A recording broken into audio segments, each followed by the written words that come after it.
Imom Buxoriy bobomiz, Buxoriy degani Buxoralik degani. Nadim al-Jisr kelgan paytda Buxorodan izlagan birinchi bu. Buxoriy bo'lgandan so'ng Buxoroda bo'ladi-da bu insoniy qabri degan. Ikkinchi izlagan.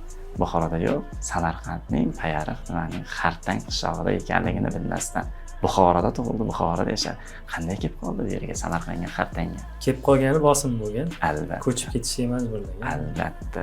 Ilmni targ'ibidagi to'siq. Ilm berishdagi to'siq. Men ilmni xor qilmayman. Ya'ni men podshohni xonadoniga olib bormayman ilmni deganda.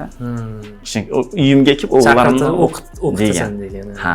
Bu Imom Buxoriy bobomiz bu yerda ilmni hurmat qilyapti. Keling debdi, ilmni izlab kelsin. U keluvchi ilmni hurmat qilgan bo'ladi dedi.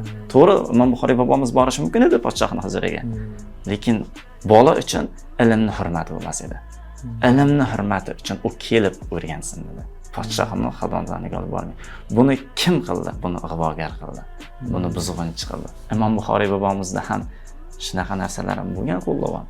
Lekin Xolid ibn Ahmad bilan Imom Buxoriymiz o'rtasiga panoh qo'yganda ig'vogarlar. Va bugunchi bugun qanday ehtiromga ega o'sha insonlar? Birinchi prezidentimiz qanchalik gullatib qo'ydi. Bugun Shavkat Miromonovich qanday dunyoga ko'rsatsak bo'ladigan sharoit yaratib qo'ydi. Qanday go'zal qilib qo'ydi. Chunki ilm va ilm beruvchining hurmati.